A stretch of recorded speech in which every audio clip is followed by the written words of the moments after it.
So as you all know, 2023 in the UFC has been absolutely insane. And look, I know there's a month left until the end of 2023, but this is my top 5 moments of the year so far. So coming in at number 5, we've got Aljamain Sterling versus Sean O'Malley for the bantamweight title. Now, I think what made this one incredibly special for me was just how unexpected it was. You know, obviously Sean O'Malley has been seen as the company man, you know, the guy that the UFC wants to get behind and wants to see champion, whereas people have this perception that Aljamain Sterling isn't really wanted by the UFC as a bantamweight champion. Do you want me to explain what's going on in the mind of fucking Aljo?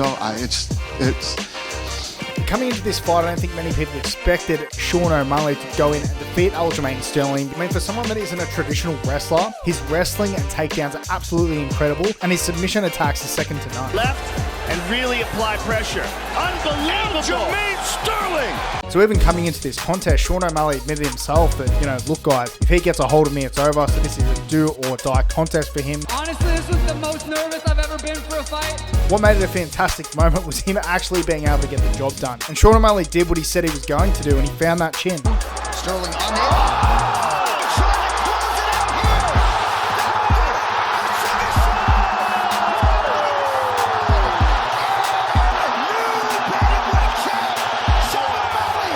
So it'll be interesting to see how Sean O'Malley does from here moving into 2024. Coming in at number 4 is Leon Edwards versus Kamaru Usman 1. What made this moment incredibly special for me was just how long Leon Edwards had been within the UFC. He'd been walking through many opponents, had a fantastic undefeated streak, and was just continually being denied his title shot. I mean, do you feel like that was enough that you should be next, or do you feel like...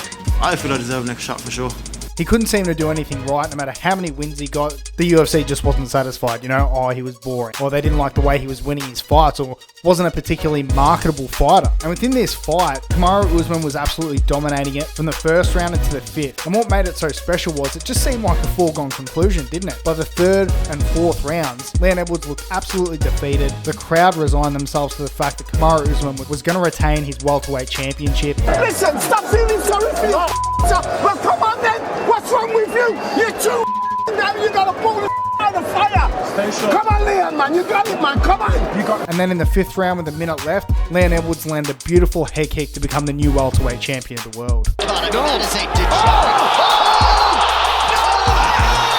I mean, everything about that moment, from the post-fight speech to the head kick itself, was absolutely incredible. And coming in at number 3, which was close to my number 2 spot, was Islam Makhachev versus Alexander Volkanovski at UFC 284 in Perth, Australia. Now, this fight was absolutely incredible. Not just one of the best moments, but probably one of the best fights of 2023. Because one little mistake and he loses this fight, but look at that.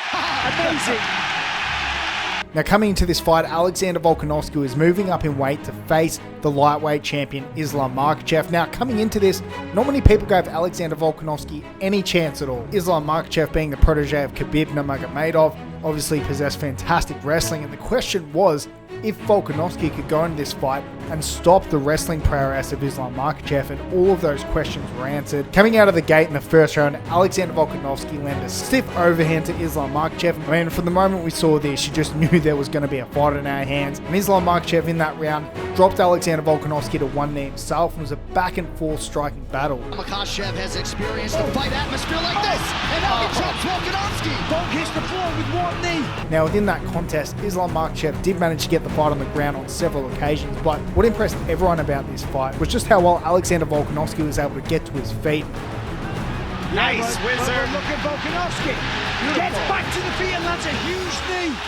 And just the atmosphere itself, you know, from someone who was at this event personally, I've never heard a crowd like it. You couldn't even hear yourself talk. It was just absolutely incredible. You know, from the walkouts to the back and forth battle to Alexander Volkanovski getting out of several submission attempts and stuffing multiple takedowns from the Dagestani. But everyone inside RAC Arena, there was just no doubt in the crowd's mind that Alexander Volkanovski was going to get the job done here. And he almost did. You know, he almost did. In that 5th round, he dropped Islam Makhachev with a shot. Pressure. Typical. Nice left hand.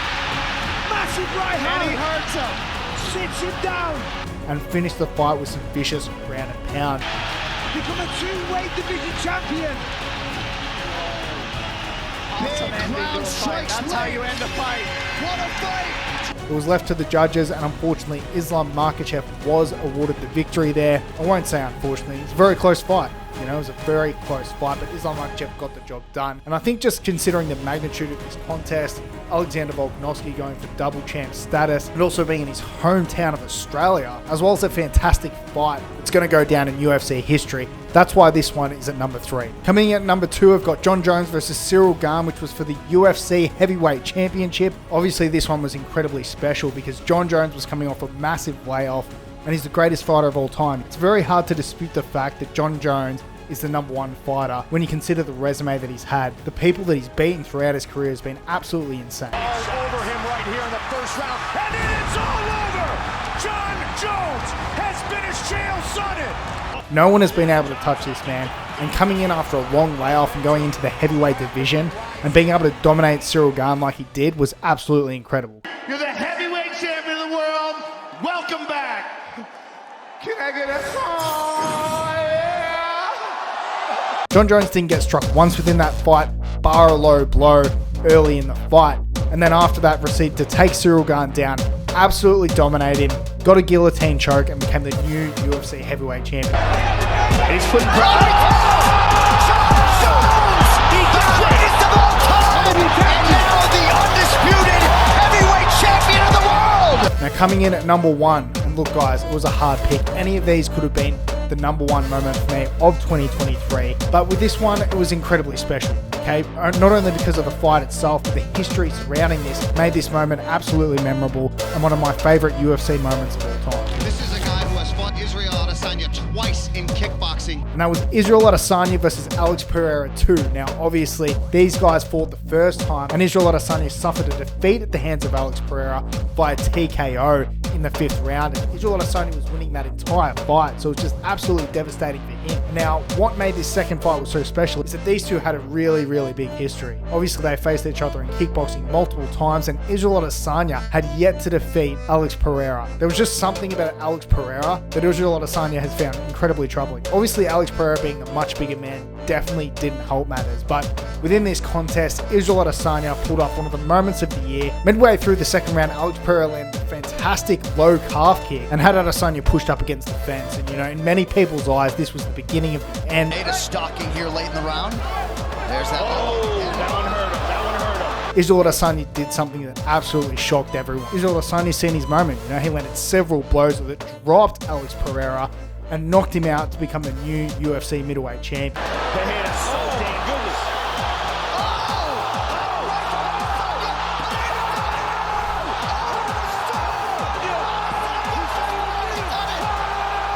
What an absolutely incredible moment after the fight, shooting fake arrows into Alex Pereira, the post-fight celebration, all of it. Absolutely incredible. I hope every one of you behind your screens on this arena can feel this level of happiness just one time in your life.